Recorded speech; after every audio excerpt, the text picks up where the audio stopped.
Arestado ang isang construction worker na suspect sa panghahalay sa isang dalagita sa Bulacan. Tinangka pa raw ng suspect na lunurin ang biktima. May live report si GMA News stringer Romel Ramos. Romel?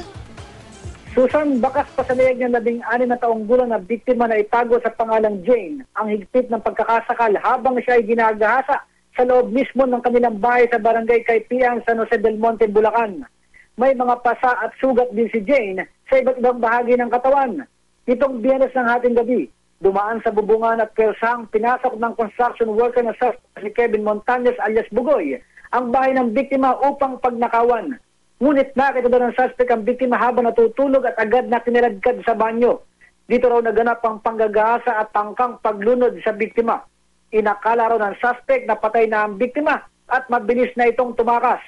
Sa manhunt operation, bumagsak sa kamay ng pulisya ang suspect.